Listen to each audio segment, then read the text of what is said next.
Olá amigos, que a paz do Senhor Jesus esteja com todos. Vamos falar sobre a lição de terça-feira, organizado para servir, ou um subtítulo seria um trabalho harmonioso. Por isso que vamos descrever ou narrar sobre este assunto tão importante. Os pequenos grupos têm sido mostrados como sendo um trabalho excepcional da igreja para ajudar as pessoas. Quando a igreja se divide em pequenas células para fazer um trabalho missionário, um trabalho de ajuda aos membros. Organizar um trabalho com visão religiosa não é uma coisa fácil. Nós dependemos do Espírito Santo nessa tarefa, porque são vários temperamentos, personalidades que se juntam e o pequeno grupo deve ter então uma finalidade harmoniosa entre as pessoas. E geralmente o que tem acontecido é um trabalho harmonioso, pessoas que se amam mais, os laços se estreitam, as pessoas se conhecem mais, torna-se uma bênção, um pequeno grupo. Não pode perder o foco. O foco é evangelismo, é salvar almas, é ajudar as pessoas que fazem parte do pequeno grupo. Daí então o conceito de unidade, de união. Unidade na diversidade. Diversas pessoas com diferentes dons, temperamentos e personalidades, mas unidos no mesmo ideal. Quando eu digo não pode perder o foco, porque algumas vezes algumas pessoas extrapolam. Eu lembro que eu fui num primeiro grupo, num pequeno grupo, e ali uma irmã, na hora de fazer um pedido de oração para que todos orassem, ela, assim, em vez de falar do pedido, o irmão, tem um irmão que está precisando de oração, está com problema, ela escancarou a vida da pessoa. Ela disse, eu queria pedir às pessoas que orassem pelo irmão fulano de tal, deu o nome do irmão, porque ele está com muito problema financeiro, está com muito cheque sem fundo, está sendo ameaçado, está sendo processado, e expôs a vida da pessoa, assim, uma irmã que estava presente, ficou zangada, brigou com ela, você não pode fazer isso. Então tivemos que acalmar os ânimos ali, ou seja, para não perder o foco. Muito importante, porque unidade na diversidade significa as pessoas se aceitarem, se ajustarem de acordo com a necessidade. Existe até uma história contando que durante a era do gelo, que é chamada de época glacial, uma temperatura muito baixa afetou a terra inteira e os porcos e espinhos começaram a morrer, porque eles não se juntavam. Até que eles resolveram se juntar numa grande caverna, milhares deles se juntaram, mas houve um problema. Eles não se conseguiam, assim, ficar junto um do outro. Em linguagem humana, podemos dizer que um pode ter dito para o outro, seu espinho está cutucando as minhas costas. O outro deve ter dito, mas tem espinho do fulano da frente aqui cutucando minha barriga. Meu pé está sendo picado. E assim eles começaram a desavença, o atrito, porque não conseguiam conviver em grupo com os espinhos. E resolveram então sair da caverna, mas muitos morreram. Resolveram então voltar para a caverna, agora se ajustando um ao espinho do outro de forma assim mais adaptada, mais tolerante, e assim eles conseguiram sobreviver à era do gelo. Unidade na diversidade pode ser isso, as pessoas se ajuntam, mas com a finalidade de se ajudarem, ok? Isso significa que a igreja melhora no relacionamento quando tem pequenos grupos. A igreja melhora porque as pessoas se aceitam mais, as arestas já são aparadas na convivência nos pequenos grupos e as pessoas acabam se ajudando mais umas às outras. É o que nós chamamos de levar a carga uns dos outros. Como diz a Bíblia, levar a carga uns dos outros. Isso é uma maneira saudável das pessoas se ajudarem. Uma menina na China estava andando, levando um menininho nas costas, um gorduchinho, dos seus 3 aninhos, aquela menininha segurando aquele menininho nas costas.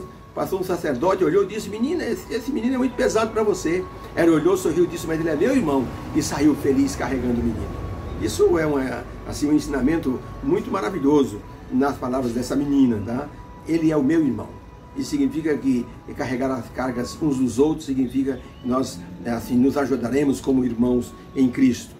Porque o pequeno grupo ele é comparado a um corpo. E a pergunta número 5 diz assim, se o pequeno grupo é comparado a um corpo, como é que esse corpo pode funcionar de maneira perfeita? Aí vem a passagem de 1 Coríntios 12 a 25, o apóstolo Paulo diz assim, porque assim como o corpo é um e tem muitos membros, e todos os membros do corpo, embora muitos, formam um só corpo, assim também é Cristo. Pois em um só Espírito fomos todos nós batizados, em um só corpo, quer judeus, quer gregos, quer escravos, quer livres, e a todos nos foi dado beber de um só Espírito. Porque também o corpo não é um membro, mas muito. Se o pé disser para a mão, não sou mão, por isso não sou do corpo, não pode dizer isso. Né? Se o corpo todo fosse olho, onde estaria o ouvido? Se o corpo todo fosse ouvido, onde estaria o olfato? Mas agora diz o apóstolo Paulo, Deus colocou os membros no corpo, cada um deles como quis. E se todos fossem um só membro, onde estaria então o corpo? Agora, pois, são muitos membros, mas um só corpo. E ele então finaliza dizendo, para que não haja divisão no corpo, para que os membros tenham igual cuidado uns dos outros. Perceberam? Então, para a pergunta, como um pequeno grupo pode funcionar como um corpo? A resposta é, um corpo tem muitos membros, um corpo tem muitos órgãos, mas eles trabalham de forma interligada, independentes, mas interligadas, um trabalhando em função do outro, tá? Aquela historinha que conta que a boca disse para o estômago, você está muito orgulhoso, então a partir de hoje eu não vou mastigar mais nada, tá? Os dentes dizem, pode contar comigo. O olfato diz, eu não vou mais sentir nenhum cheiro gostoso de comida para que você então não receba nenhum alimento. A mão disse, eu também não vou levar comida nenhuma na boca. E assim esses membros se revoltaram contra o estômago e não quiseram mais comer nada, nem sentir nenhum cheiro gostoso de comida, nem a mão levar comida à boca. E dessa forma, depois de alguns dias, o corpo estava morto. Não adiantou nada essa revolta, porque um depende do outro, tá? O pequeno grupo é como se fosse uma célula. Imagine uma célula no corpo. Nosso corpo é formado por bilhões de células. Se uma delas adoece, a outra que está ao lado vai sentir o problema dessa doença naquela célula. Então isso nos leva a dizer que essa unidade ela tem dependência uma das outras. Tá? Os dons podem ser usados da forma mais plena e aproveitável possível dentro do pequeno grupo, desde que a missão seja cumprida. E essa é a finalidade. Tá? Temos que pensar no pequeno grupo como sendo um corpo com membros interligados, um dependendo do outro, fazendo cada um a sua tarefa. Por isso é importante mencionarmos que o pequeno grupo é uma união de pessoas procurando o mesmo objetivo. Uma pessoa colocou um anúncio, precisa-se de pessoas para trabalhar nos pequenos grupos. E ele colocou algumas profissões. Ele diz assim, precisamos de carpinteiros para serrar a madeira da incompreensão e arrancar os pregos do ódio, do orgulho e do egoísmo. Precisamos de pedreiros para assentar os tijolos da prece na construção da caridade. Precisamos de serventes para preparar a massa da boa vontade para ser derramada sobre a areia do sofrimento, para preparar o cimento da fé e o cal da compreensão. Precisamos de encanadores para canalizar a água da vida para aqueles que têm sede do conhecimento. Precisamos de eletricistas para ligar a corrente positiva da fé, estendendo a luz para aqueles que se acham em treva. Quem puder, venha ser um dos lixeiros do pequeno grupo, para remover os resíduos da intolerância, do preconceito que entulham a obra.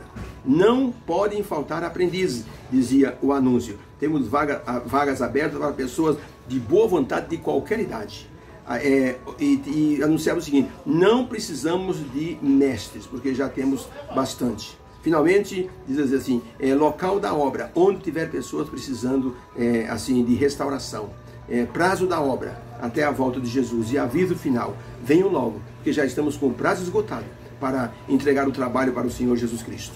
Ellen White, no livro Evangelismo, página 115, ela diz o seguinte, se houver grande número de membros em uma igreja, os membros devem ser divididos em pequenos grupos, a fim de trabalharem não somente pelos outros membros, mas também pelos descrentes.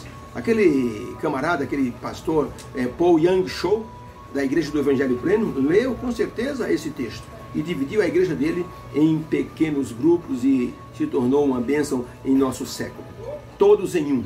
Era assim que Charles Spurgeon, o grande pregador, ele falava a respeito da nossa unidade em Cristo. E podemos aplicar isso para os pequenos grupos. Ele dizia o seguinte, meus queridos, bem podemos nos chamar de irmãos, porque nós somos redimidos por um só sangue. Somos participantes da mesma vida, nos alimentamos do mesmo pão celestial, estamos unidos à mesma cabeça vivente, buscamos os mesmos fins, amamos o mesmo Pai Celestial, somos herdeiros das mesmas promessas e habitaremos juntos para sempre no mesmo céu, porque estamos ligados em um mesmo corpo que é Jesus Cristo. Essas palavras de Charles Spurgeon bem se aplicam à oração de Jesus por seus discípulos quando ele disse, meu Pai, eu peço para que todos sejam um, como tu, ó Pai, o és em mim e eu em ti, que também eles sejam um em nós. João 17, verso 21. Rogo a Deus que abençoe a todos que lutam por esse ideal de união na igreja e nos pequenos grupos. rogo a Deus que abençoe você, que está trabalhando em um pequeno grupo e ajudando pessoas a se aproximarem mais de Deus e mais do céu. Que haja uma bênção para todos no estudo desta lição, em nome de Jesus. Amém.